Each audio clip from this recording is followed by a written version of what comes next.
Pre stress wire নিয়ে আমি গতকালকে একটা ভিডিও আপলোড করছিলাম। সেই ভিডিওর কমেন্ট বক্সে দেখলাম সাধারণ অনেক মানুষ, আর মানে সিভিল ইঞ্জিনিয়ার না, এরকম অনেক মানুষের কিউরিসিটি যে এই ওয়্যারের কাজ কি। তারা কমেন্টে জিজ্ঞাসা করতেছিলেন যে এই ওয়্যারগুলোর কাজ কি, এই গার্ডারের মধ্যে যে ওয়্যারগুলো দেওয়া আছে ওয়্যারগুলোর কাজ কি, দুই পাশ থেকে বের হয়ে আছে। তাদেরকে বোঝানোর জন্য আমি একটা সহজ পন্থা অবলম্বন করলাম। আমার মনে হয় যে এভাবে বললে সবাই, যে কোনো মানুষই বুঝতে পারবে। এই যে আমার হাতে কতগুলো বই আছে, আর এই দুইটা রাউটারের খালি বক্স। দেখেন, আমি যদি এই দুইটা রাউটারের বক্স দিয়ে এই বইগুলোকে তোলার চেষ্টা করি কোনো চাপ না দিয়ে, তাহলে দেখেন শুধু রাউটারের বক্সই উঠে আসতেছে।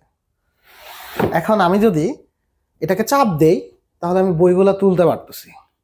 এই চাপ দেওয়া অবস্থায় কিন্তু আমি বইয়ের উপরে ওজন দিলে সেটাও সে নিতে পারবে। তার মানে কি, যে চাপ দিয়ে আমি লোড বেয়ারিং ক্যাপাসিটি বাড়াচ্ছি এই মেম্বারটার। যত বেশি চাপ দিব তত বেশি লোড দিতে পারবো। এই ওয়্যারগুলোর মাধ্যমে এই কাজটাই করা হয়। গার্ডারের দুই প্রান্তে ওয়্যারগুলোর মাধ্যমে জ্যাক দিয়ে প্রচন্ড ফোর্সে টানা হয়। জ্যাকটা যখন রিলিজ করে দেওয়া হয় তখন কিন্তু এই টানার ফোর্সটা ওই গ্রিপের মাধ্যমে অ্যাঙ্কর কোণের মধ্যে একটা কম্প্রেসিভ ফোর্স দেয়। এই যে এরকম চাপ দেয়, গার্ডারের মধ্যে বিশাল ফোর্সে চাপ দেয়। এই চাপ দেওয়ার মাধ্যমে আমরা যেটা কি করি, গার্ডারের লোড বেয়ারিং ক্যাপাসিটি বাড়াই।